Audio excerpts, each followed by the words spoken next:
Hey everyone, thanks for tuning in. It's Wednesday, February 9th, 2022. This is episode 2 of Prime Talks. This is going to be an episode where we're going to break down all that you need to know about the recent Parallel Prime proposal, as well as the Echelon Prime Foundation Whitepaper. And I'm fortunate to have Metaregular from Yunt Capital. Yunt Capital is a team that has been a crucial part of the Parallel community since the beginning. They recently participated in I believe it was the seed round for Parallel. And I've definitely gotten to know them more as friends, having worked across Parallel and more recently across Paragons. So Metaregular, thanks for joining me, man. How you doing? Great, thanks for having me. Looking forward to chatting with you. I've actually been a fan of yours for a while. You sort of helped me understand DeFi because I was sort of like I guess like a typical retail trader, and then obviously DeFi was sort of the hot thing. And I remember just watching your videos, trying to understand. Oh, no way. Wait. So maybe that's a good place to start too. When did you get into crypto? Was it just since the start of like DeFi, or did you have any No, exposure before that?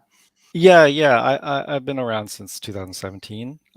But that's sort of your typical currency trading and whatnot. And then DeFi was sort Right.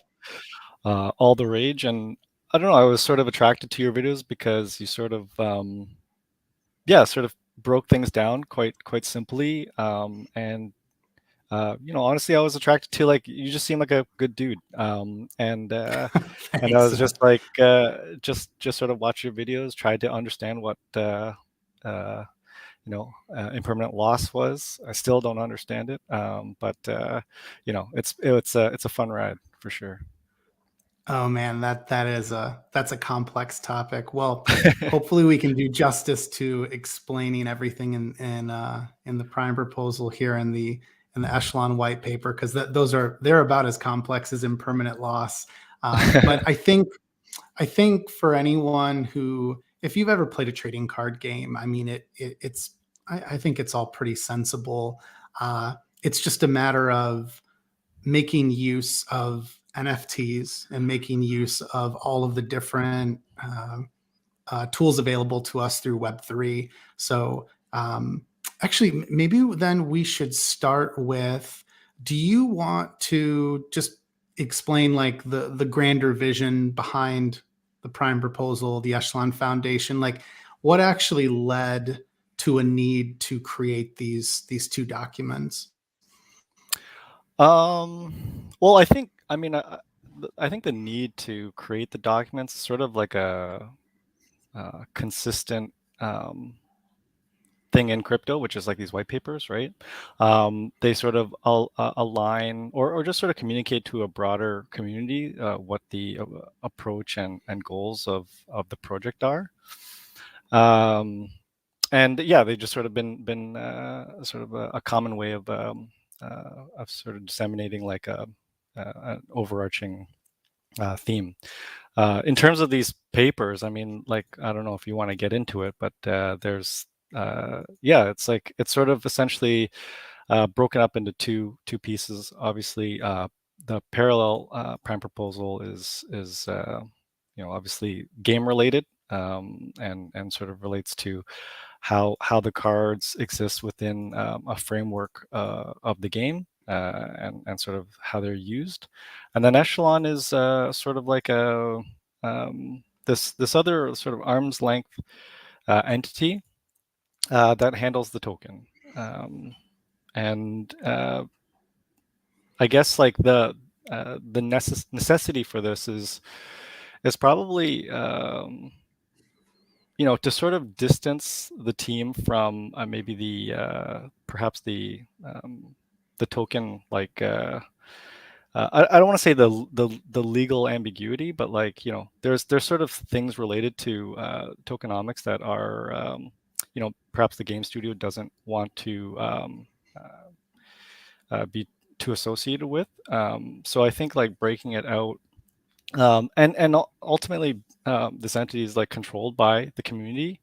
And one of the fascinating things is this has sort of been planned out since um, since since the very early days, right? So one of the things that like often gets brought up in the community Discord is, why are the royalty fees so high, right? That's 10%, and then OpenSea gets 2.5%. And I've had this conversation with a number of people, but it's a 5-5 split. 5% of it goes to Parallel, and then the other 5% goes to a community pool. And we now know that that community pool is Echelon. So this thing has been sort of the foresight on some of this stuff has been sort of months and months and months in advance, and now like the community is starting to piece it all together. And I think it's sort of fantastic that we as community members start to or are now able to take a more active role in sort of helping support Parallel and other games building within the Echelon ecosystem. So today there is still no Prime token, which is something we'll talk more about how it works as like an in-game token. We do have these things called private keys, which kind of act like a community governance, right? Like we're able to use those Prime keys to vote on proposals. If you own one, there's only what 1,500 of these. Yeah, 1,500. Mm-hmm. Not all of them are, so not all of them have been distributed yet. I believe there's about 200 held back, so currently 1,300 floating around. Right. And then the community, gosh, let me double check OpenSea here. The community of holders is huge. I mean, we've gotten to a point where the Discord, I think, is over 30,000. And then let me double check how many unique wallets are holding a Parallel NFT on OpenSea. There are 32,500. So, there's a need here for us to eventually transition, call it ownership or a voice in governance to more people. And that's where that's part of where these two documents come in, where the Prime token comes into play, both within Parallel, but also through the Echelon Foundation. Do you want to talk a little bit about like what that transition looks like, some of the proposed rights that you get through that token? Sure. I mean, this is again my interpretation. I think just sort of reading between the lines. I think the Prime keys have been sort of built that way, or sort of exist by design.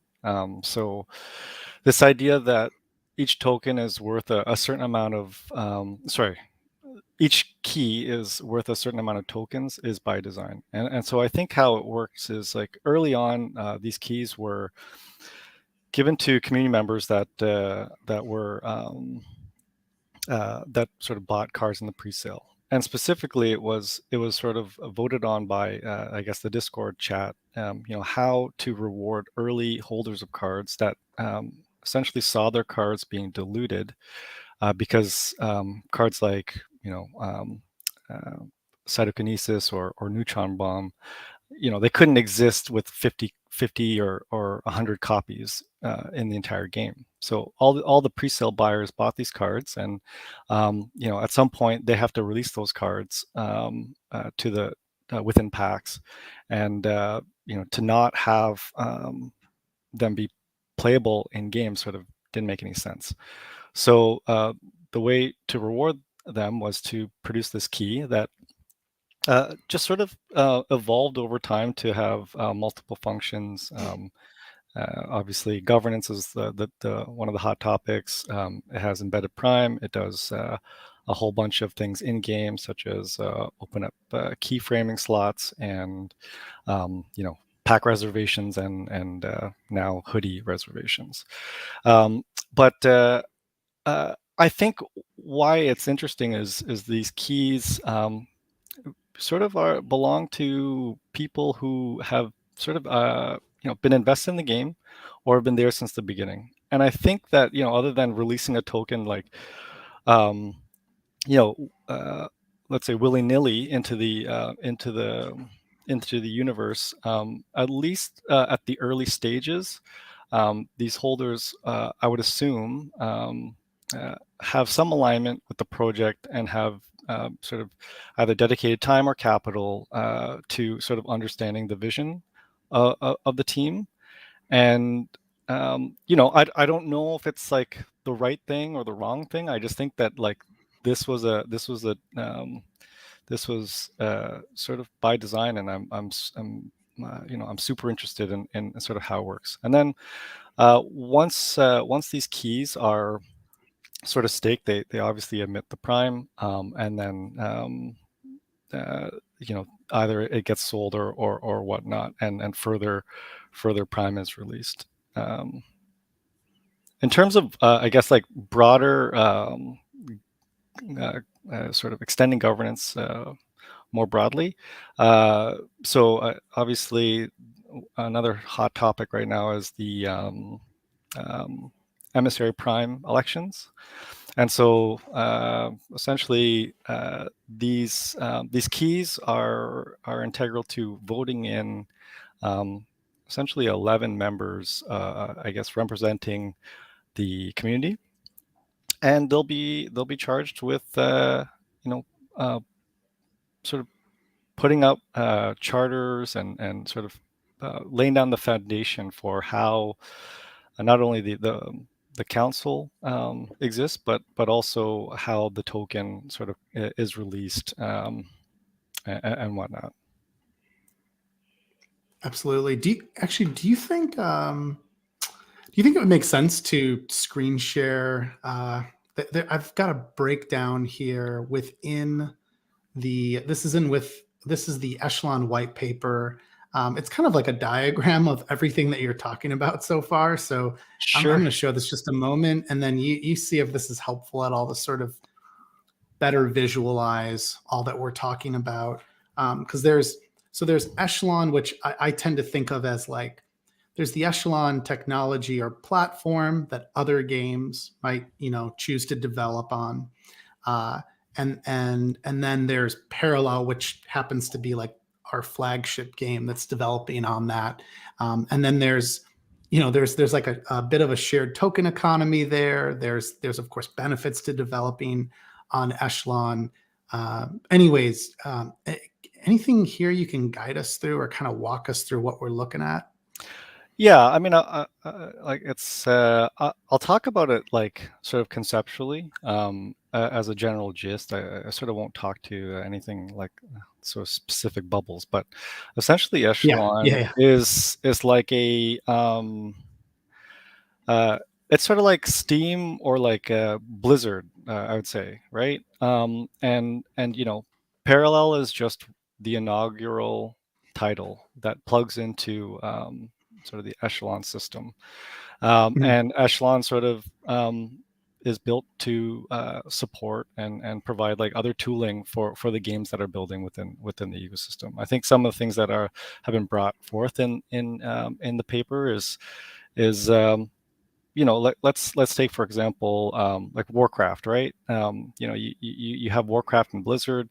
They created Warcraft, and they have all that sort of IP story that sort of gets built up, and then now they have like offshoot games that sort of use that content. So I think the imagination or the intent here is that Parallel is a sort of beginning game. They're producing uh, incredibly high quality, longer term vision, digital assets, IP stories. They're building comic books, etc. Like they're sort of building sort of the foundation for what other games can build upon. And so the maybe the next game, some things that have been mentioned in the past were a real time strategy game. So if you play StarCraft um, or even Warcraft, any of those types of games, like you could imagine, a parallel version of that, and sort of how does that exist? Well, you might see Lancer tanks versus, Kamui protectors, controlled Right. by like controlling these units and sort of battling on the battlefield, and then extends to a first person shooter. And I think this was mentioned on the community call where Kalos was mentioning about perhaps the LAR from supply drop is like a part of your loadout, so these NFTs become composable within other games, which is incredibly exciting. So yeah, Echelon sort of represents this like Steam marketplace where games would build upon and use use a sort of coordinated bucket of tools that can help creators build upon it. Maybe then we should talk a little bit about it's referred to as the Echelon approved digital assets. There's a few different assets, NFTs, the way you can sort of classify them. There's cards, of course, that all of us enjoy, and but then there's the primary NFTs like Prime Keys and Cornerstone NFTs. So, anyways, do you want to walk us through that? And I'll try to pull up something here visually while you do that, so we can show some of them off. Yeah, I think those things were there's like a striation or categorization of these NFTs, because ultimately let's say that if they called them parasets, there might be a confusion or mix up when the game that is being built is called something completely different, perpendicular. They wouldn't have parasets in that regard. So like maybe to use another Blizzard analogy, like they call them they call them sort of prime sets. I think there's what was the other cornerstones and I guess that's, you got them here. Actually, I just pulled it up on screen here. This is I would highly recommend anyone check out Yunt Capital. They did a nice sort of like TLDR post on this, but yeah, you've got the primary NFTs, which today is just Prime Keys, Cornerstone NFTs, which are the one-of-one masterpieces. There's the core, and then there's also what will be a Prime drive when you combine a Catalyst drive and a Prime key. And then lastly, we have Prime sets, which was a nice surprise to me just to see a valuing of anyone who has completed parasets, which is a complete set of cards from let's say PS15, PD1, or PD2. Yeah, thanks for bringing this up. I was talking from memory, so this makes it a lot easier. Oh, dude, you got to be kidding! There's no way I would remember all this. Yeah, so I mean, NFTs are sort of the general bulk NFTs. Primary NFTs are, if we use the analogy of a prime key, if another game builds on Echelon, it would be the NFT that essentially provides governance for that game. So let's say, for instance, it's like they do like an action RPG. I'll call it let's say it's like a Diablo type game. They would sort of create their own key. Maybe it's not a key, it's like tomes, prime tomes, and then they would release this out to their early adopters, and they would use those to distribute governance.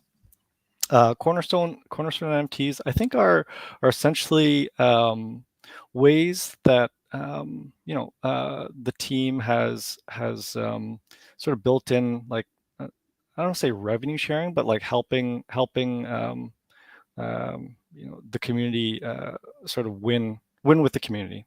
So all these particular pieces all sort of share a bit of that revenue or the rewards to the owners that hold them. So yeah, masterpieces have 1% of secondary fees as reward. Cores have 1% of the asset class, and then Prime Drive is 3% of Prime Sinks, and that's, I mean, those are sort of highly highly sought after. And then the prime sets are the sort of a subset of all the NFTs that sort of can be categorized, and they as a sort of holistic collection. And they have a sort of a general bonus for completing them. So if you imagine like analogy of Diablo, they couldn't be called parasets in a Diablo echelon game, so they that's why they sort of categorize them in that manner. Got it. And so we definitely need to talk a bit about what are referred to as sinks and faucets, Mhm. sinks in terms of like where you might spend Prime playing Parallel, or maybe if you are another game developing, like where that Prime is like needed versus the faucet where the token is essentially like emitted or redistributed to a player within this ecosystem, or some sort of actor within Echelon. But I'm thinking we should talk first about the token distribution, the proposed Prime distribution. So I'm going to share a different screen here to help you talk through this, because there's a lot of Yeah, detail to this. yeah, So hopefully so far, I think like we've covered, sorry, I'm trying to make sure I pull up the correct tab here. Wrong. Oops. So far, we've sort of talked through the grand vision of like why you need an Echelon Foundation, why the Prime proposal was needed. Then we've started to talk about that transition from something that was started by a few to having a thriving larger community where some hold certain rare assets like Prime keys, and then ultimately how do you start to like decentralize control and decisions around the Echelon Foundation and eventually Parallel. Sorry, I'm trying to pull up the right tab because I literally have like 20,000 tabs open here. Oh, here we go. Let's see. Here we go. This should be it, I hope. Yep, there we go. So, okay, let's talk through, that token distribution. Prime has a fixed supply of 111 or so million, and will be used for governance within Parallel and Echelon. Do you want to kind of talk through here, like what's the thinking here of like who's being rewarded? I'm gonna kind of glaze over the obvious, like there's always investors and core team, founding team at hand, but who are the others, those that are within the Parallel community that are going to benefit from the airdrop? Oh yeah, absolutely, sure. Okay, first I guess I'll sort of highlight like that that P2E emissions. That's 30% of the overall circulating supply, and then it's sort of broken down into this idea of like staking and then claiming. So that's sort of how I'm sort of breaking it down. The prime set claim and the cardholder claim uh, are are essentially like a I don't want to use the word airdrop, but essentially like you will stake your cards and then you will claim a percentage of the prime distributed between all of the community. So card holder is for every single type of card, I believe. And then there's a bonus for if you collected prime sets. So that sort of amounts to, what is that number? About 6.6% of the prime. Then there are primary NFT stakers, and that's essentially the prime keys. That's the 11%. Then there's prime set staking and prime staking. So prime set staking is if you have a paraset, you can stake it, and this 2% pool will pay you out in prime, and that pool is replenished by prime sinks. And then prime staking, currently that's just sort of like if you deposit prime or provide liquidity, you would get some percentage of that for providing providing liquidity or staking Prime. In some of the proposals that have been floating around, we've sort of taken a look at adjusting that slightly.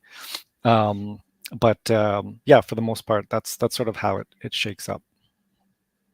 Got it. Okay, so we've got TLDR on that again is those that hold cards, and it depends on, of course, how rare those cards are and how old those cards are. There's a few variables that figure into that. There's those that hold a prime key, which is the primary NFT stakers, which is part of the reason if you're looking at prices of different parallel NFTs, and it's February 2022.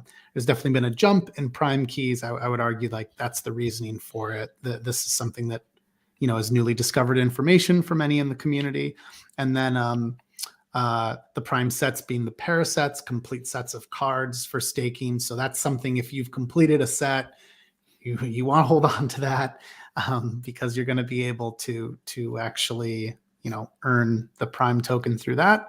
And then lastly, we've got just straight up like this is just single token staking, the prime staking. I don't know if it's been broken out in the document. It's just more some sort of reward system for interacting with the token, either depositing a single side or LP.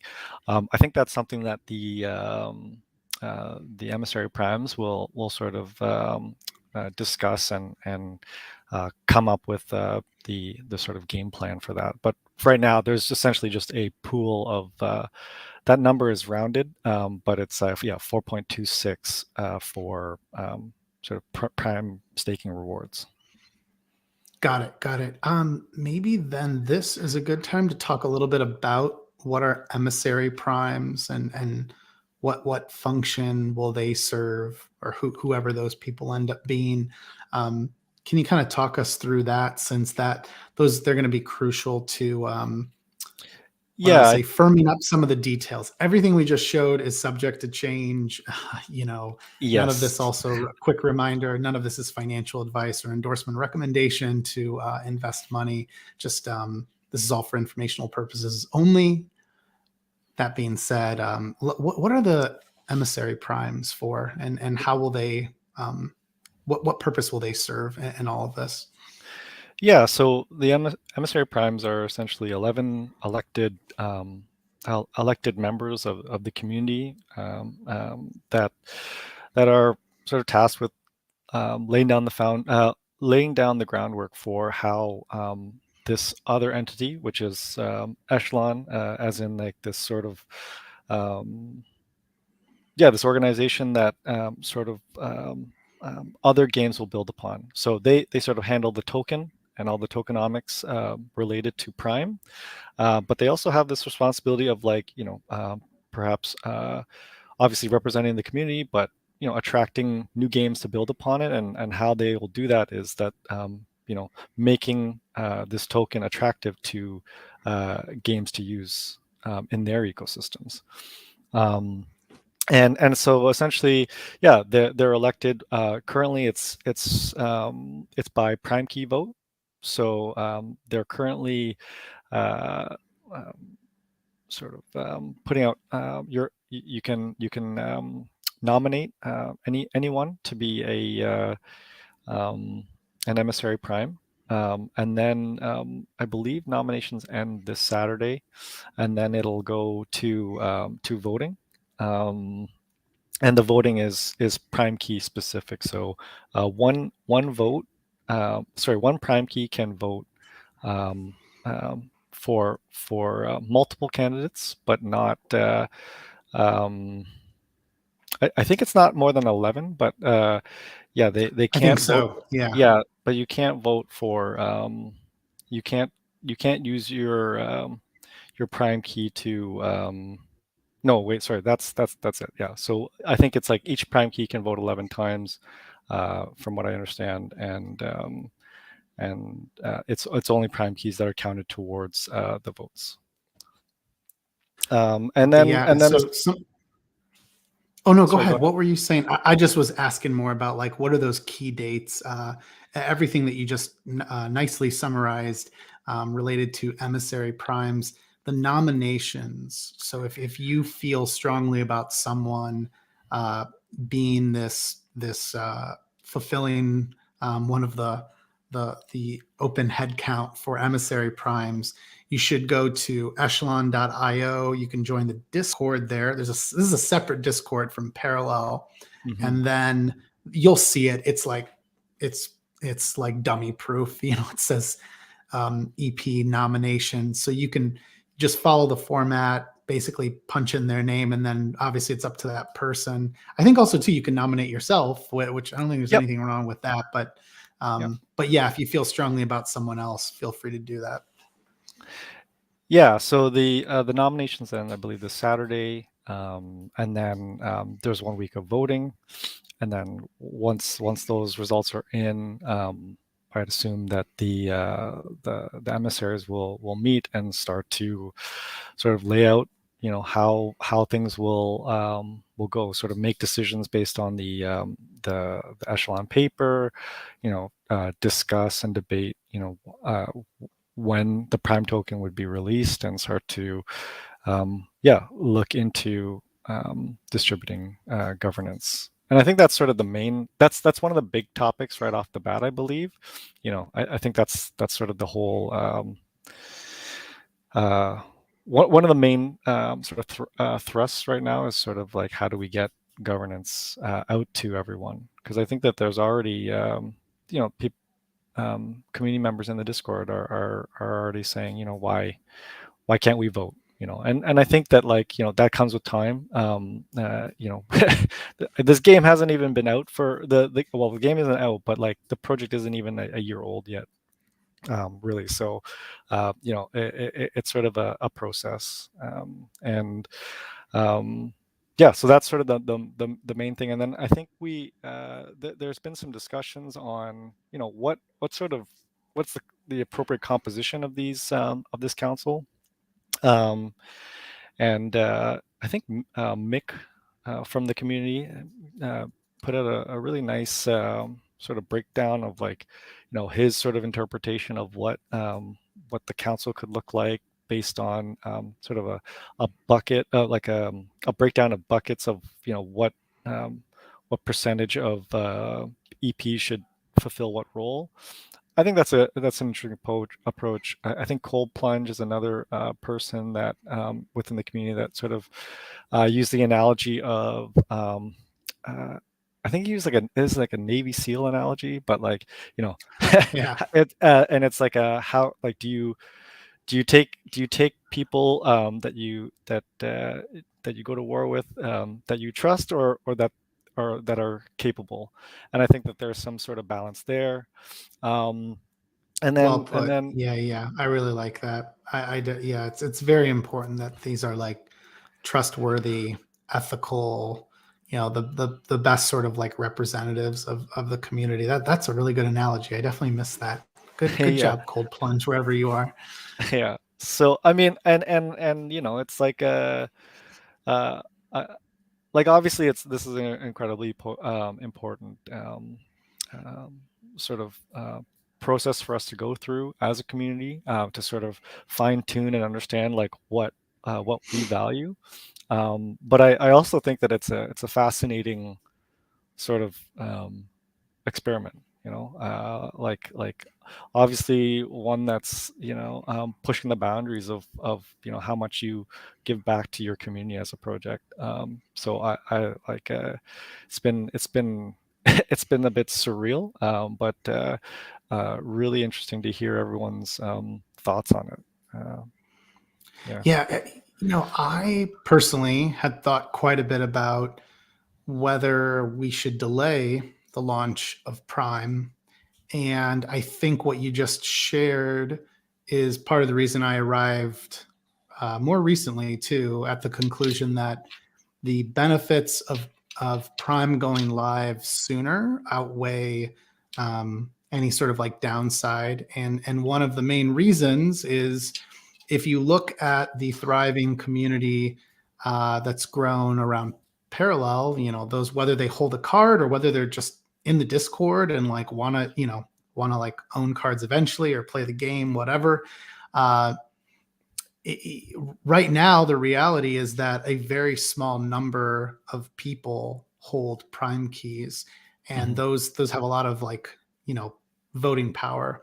And so I think like getting the token out there so that more can have a voice, because there's 32,500 unique wallets, which some people have multiple wallets, so whatever. But 32,500 unique wallets is impressive. I think within like the top NFT collections, like we always rank up there in the top 20, depending on the day. Actually, I'll have to check what it is now, but it's an impressive number in the world of NFTs today.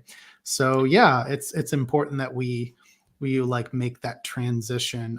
I think it's important we make the transition sooner, so that anyone who wants to have a meaningful voice in making decisions about Echelon Foundation and also Parallel is able to actually do that. 100%. And I think this is echoed in a proposal that myself, Fall, and Rebel Spy have been sort of fine tuning. I think it's like iteration 3, but yeah, in it. Yeah.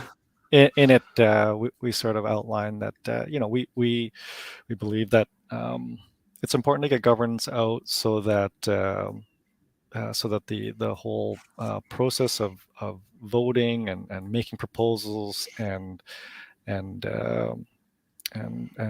determining ways forward can be play tested, let's say, before the game comes out, rather than launching the token after the game, or consistent with the game launch, and then sort of building on the fly. Because I think that like we're gonna find that things aren't as easy in theory, and we sort of have to sort of work through it to know what to expect, and that's sort of the at least where I'm coming from with it. And we'll see. I mean, ultimately, it's going to be a decision that's made within that council when Prime will ultimately be launched. But yeah, I sort of echo your sentiments as well. Okay, so another detail I want to make sure we cover, and then this goes back to just a really obvious question, is when Parallel the game launches, it's important that anyone be able to play. And right now, if you check prices of like the different cards, I'm not sure if there's a single card that's selling for under like $100, or it's probably could be even more today. So can you talk about, like, there's a number of ideas that have been proposed in the Prime proposal for like, how do you ensure that there's a collectability still to these cards, which there's been what we've enjoyed so far, these first editions, special edition, SE, and perfect loops, PLs. How do we ensure that we protect the collectability of those, but also, increase the supply so that, anybody can obtain a card at a, I'll say, reasonable price to be able to play? Yeah, I don't know if you could pull up that that Prime proposal article that we wrote. Absolutely. Let me pull that up here. So essentially, here we go. I've got the. Oops, sorry. Here's the. I think this is it. There we go. Yep. Here we go. Yeah. Talk us through what are the details here about card continuum, lineage system, and apparitions. Yeah, so essentially like this is like a three-pronged approach, or not even approach, but three ways that they can sort of resolve that sort of dilemma that you're sort of pointing out, which is like, how can someone construct a 40 card deck when the cards are this expensive? And so so card continuum is essentially sort of a scaling system where more cards will be printed based on the user pool, or the player pool. So this is something that they had brought up as a way of resolving this way back. But if today there's 30,000, and then by this time next year there's there's 60,000. They would basically print either double or whatever the sort of factor is, more cards, so that everyone can sort of own them. But they would release it as a CC1 or CC2 mark, which would identify that as a sort of copy, as like a first edition book or a second edition book. Your original cards that you're buying now would be sort of that first edition or original copy. The Lineage system is it's a sort of innovative way of essentially creating new copies of cards, as well as incorporating a progression system.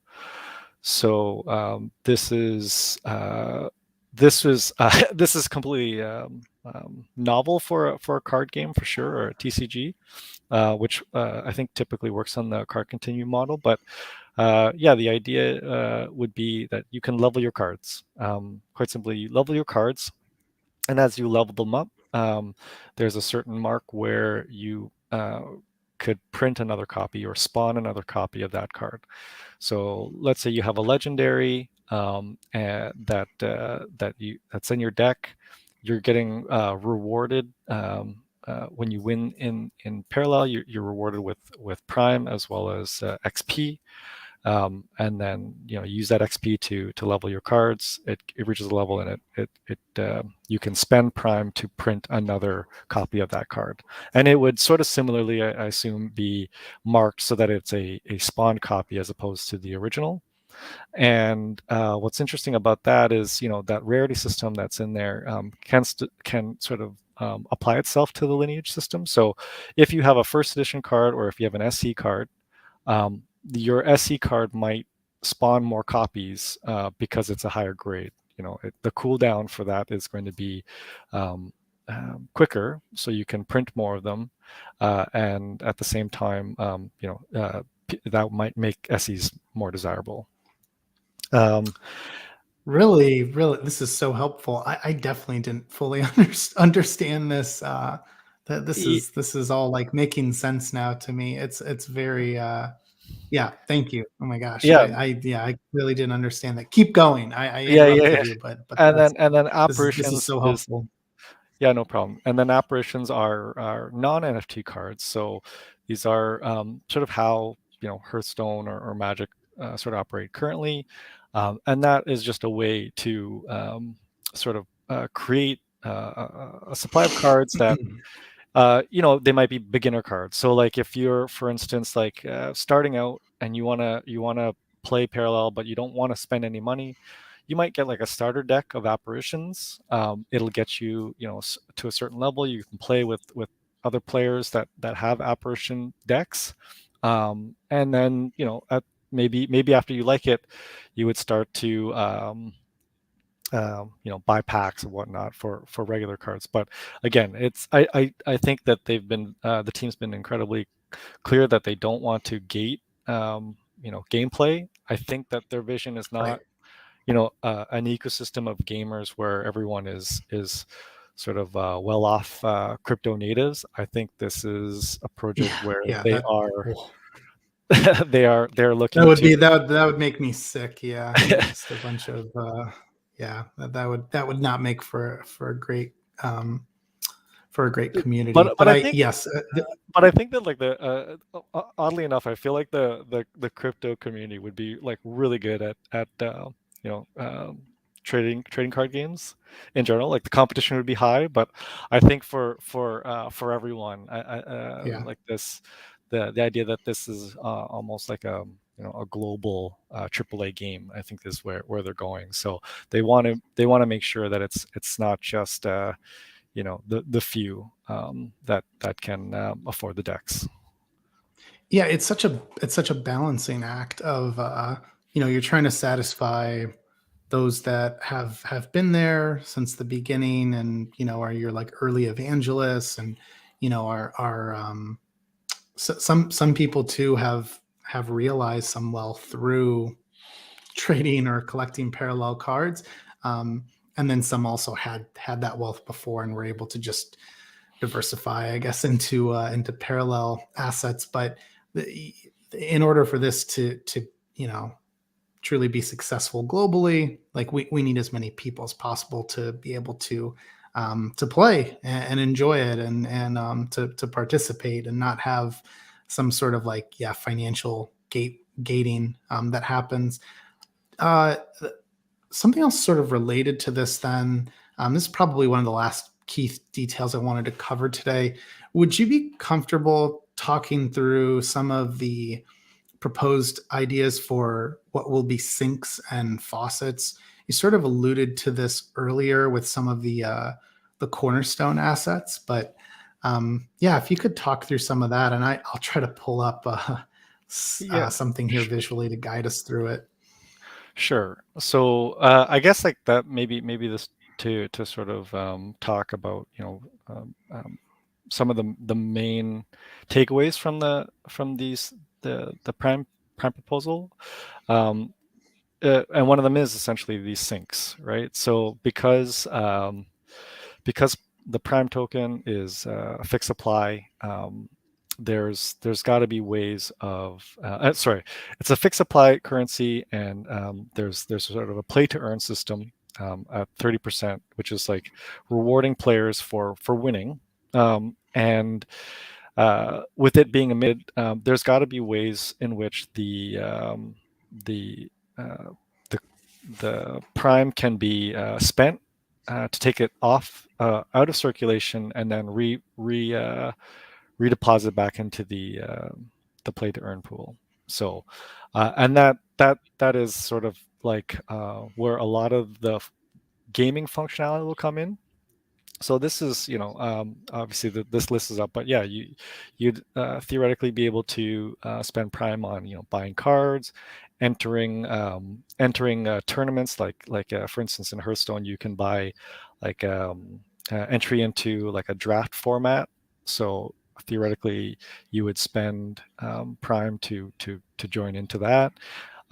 You can spend it on you know uh, uh, like things you would buy, like packs, PFPs, and then there's a sort of other side of like Echelon tools that also have their own sinks. And so, they've introduced this sort of messaging system called Inbox, and on a community call they had highlighted how Inbox Pro could update or upgrade your inbox experience with the cost of Prime to have a larger character account, character amount, more contacts, etc. And then like there's their drop system where it sort of reduces the gas. So new games that come in and plug into the Echelon system not only have access to that, so they would perhaps coordinate games within their community through Inbox, but also drop their NFTs through Perseus, and charge Prime in order for them to use that system. So I think that's the sort of amazing thing about this is, again, Parallel is the first sort of project that sort of uses these things. But essentially, like if there are 4 or 5 games that plug in, they will be using Inbox within their community. They'll be dropping NFTs. They'll have their own sort of separate NFTs that could be purchasable with Prime, and all those will take a sort of a percentage and reinsert them back into respective pools, and that's where perhaps the value of some of these cornerstone uh, NFTs come from, is sort of this sort of bigger vision, and so I think that's what is really exciting, is that this is just the start. I mean, I think we're not even through the prologue of the Parallel story, right? Like we're on like maybe the first few pages. We're like like a couple weeks away from Pack Drop 3. I mean, there's Right. like so much more, and the team has been just sort of innovating like crazy. So I wouldn't be surprised that half the stuff that like this list that they have here doesn't double or triple by, a year or two from now. So it's not, it's sort of all exciting territory. If one of these sinks or faucets turns out to need like some calibration, which they're going to, once the game goes live, there's going to be, I mean, who knows? We go live. I'm imagining like we're going to start with a very small amount of in-game activity, even despite how large the community is compared to where it's going. Um, I can't remember like reading anything about how this will be addressed. Like, is this something that Emissary Primes would Mm-hmm. eventually like have to make a proposal around? Or yeah, anyways, who would be accountable for helping to adjust a sink or a faucet if the community raises some concern about it being out of whack? Yeah. I guess like to maybe contextualize that a bit. Like I think what's awesome about this whole thing is that it's a process. We're not totally sure that everything is going to work the way it is, but like part of this whole governance experiment is like how can there be levers within the system that allow us to adjust if the community so desires. And I think that's like that's one of the really exciting things about sort of what we have to do or as a community. So how that's done, I believe, is I think there was something in the Echelon paper where it indicates that you need a 20% 20% threshold for a proposal to go through. So currently it's being used within Paradox Beta. And Paradox Beta is just like where Prime key holders can produce their proposals and view them and vote on them.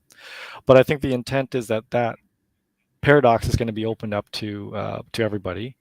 There would probably be a Prime fee in order to put a proposal up, and then it would need 20% like Prime approval rate in order for it to be reviewed. Alternatively, I think you can if all the EPs or all the Echelon Emissary Primes unanimously decide that a particular proposal is good, then they can bypass the that 20% threshold, and then it goes to a more popular vote, which is I think 60%. So yeah, like let's say like a sync, a sync is in particular not needs a buff or needs a nerf. Then that could be proposed, and then go through that sort of system of checks in order to get moved forward. And then after it gets voted in at that 60%, then Echelon is sort of tasked with implementation. Awesome, man. Great. Like the amount of detail you're able to walk through is kind of astounding to me. There's just so much here that I've been a little hazy on. So anything else, Metaregular, you think that we should cover? I was kind of like looking at my hopeful agenda here, and I think we've covered about everything I hope to today. I mean, anyways, yeah. Anything Yeah. else, or maybe like a call to action of like what people should look to get involved with next? There's the Emissary Prime election coming, and there's also PD3 is February 26th, so that's a no-brainer. I think the thing that we haven't discussed is keyframing. I think that's another sort of big takeaway from the Prime proposal. And so keyframing is essentially like how a player within the game can almost customize their sort of experience. And so these keys essentially that they've been giving out since the beginning. They have these attributes or these functions which provide a multiplier on Prime. So I think like the Galaxy key has a variable factor on sort of increasing the output of Prime. There's overclock keys, which give you a big windfall of Prime if you get a win streak. And essentially, like in this keyframing system, you'll have a number of slots that you get to put keys in. They don't alter the in-game function or sort of your in-game power, but they alter sort of your rewards outside of the game, or sorry, rather not really outside, but they alter sort of the rewards that you get from playing the game. And that's an interesting system because I mean we typically see these trading card games sort of, you know, quite simply just playing with decks, right? You modify the decks that you modify the decks that you have with the cards that you have. You go into the ring, you go 1v1 with somebody, and then you know, it's quite binary. You win or you lose. The prime key system, or the keyframe system allows you to adjust that, right? And so right now, like these particular keys might provide some factor on Prime, but I could imagine a scenario where these keys give you some other reward. So let's say like there's like a, you know, a hoodie key, right? And you Yeah. have to level up this key in order to earn a claimable hoodie. Well, you'll put that in your keyframe slot, and you'll play with it, and it might take, you know, 25 wins to earn this hoodie, but you know that's a way of altering your gaming experience as a player, separate from like actually just building your deck, right? And it's such a fascinating and an interesting way of building, I guess, like other or influencing the metas around you know, the decks themselves. So I think that's something that's important to highlight, as well as it sort of uh, uh, it foreshadows like perhaps the power of some of these keys, like the prime key giving you an additional slot, or multiple slots. I don't know, that hasn't been determined yet, but within any game, anytime that there's a slot system, there's always this sort of wanting to determine what is best in slot. So that's with like, you know, any sort of Call of Duty loadout. You sort of want to put the best particular attachment to your whatever weapon you're using in the appropriate slot. So it sort of presents like really interesting gaming possibilities, which I'm pretty excited for. Yeah. And also worth pointing out, I would expect, whether it comes through Echelon technology or, you know, like a third party that's developing for renting NFTs. Like here's another good example of an asset that you could potentially rent, or like because you need it, because you've got a strategy in mind for when you play. But I also think there's an opportunity for others that may have collected these early on, to who maybe aren't going to be as active as players. So just lots of interesting possibilities here, and it's just a really diverse group of assets that are being developed here for making the gameplay really interesting. Absolutely. I think that there's a ton of nuance within these documents that, like, you know, depending on the lens in which you read them, could sort of highlight a lot of different possibilities. So, yeah, like Yeah, when I read these things with my you know, my gamer hat, they sort of read differently than if I'm reading it through, you know, my collector hat or my you know, or my trader hat, right? So I think absolutely. like there's a ton to unpack, and that's why it's it's taking a long time to sort of have some of these ideas sort of floating around as interpretations of these papers. But yeah, all very, very, very exciting stuff that I know that is again like part of a process. This is sort of like the first iteration, and I'd be more than surprised if things stayed static, and that other things don't sort of evolve because of how some of these things sort of unlock different possibilities. Awesome, man. Well, I appreciate all the time you took here today to talk through all this detail with me, and want to remind everyone that they can follow you and Parallel, of course, on Twitter. They should look to read the Prime proposal at parallel.life. It's echelon.io is the website for the Echelon Foundation, and the white paper is there as well. And then if you end up looking at the YouTube video description for this, I put in links to the summary posts that Yunt Capital that you guys created for both the Prime proposal and the Echelon white paper. And then also just a reminder, get ready for Pack Drop 3 on February 26th. You should go to parallel.life and make an account if this is your first time and you've never participated.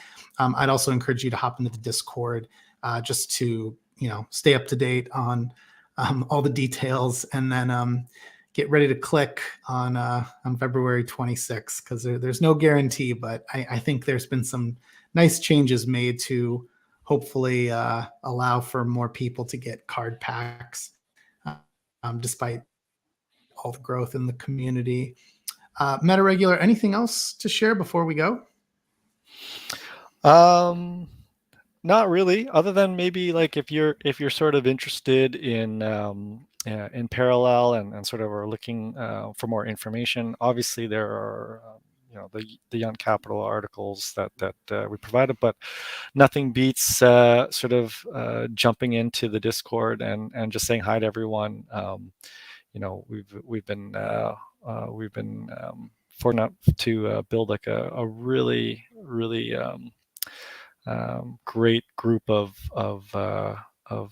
community members that have now become really good friends, and they're more than happy to share information, chat about random things. So jump into the Discord, say hi, and ask questions. Yeah, and if you want to read all of the great posts that the Yunt Capital team has created, just go to yunt.capital and follow them on Medium. And a lot of those posts, that's what actually brought me up to speed on Parallel. I was very, very confused, and once I started reading their posts over and over and over again, I started to understand how all these details fit together. So yeah, anyways, thanks so much, man. And just want to remind everyone too, if you enjoyed this, you can subscribe at DeFiDad.com for more, I guess, regular episodes of Prime Talks. This is the second one, so hopefully we'll do this once a week. We'll see if there's an episode 3 next week.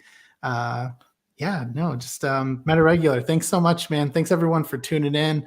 I'm going to end the broadcast here, and we'll be in a green room here in a second. But thanks everyone. Take care.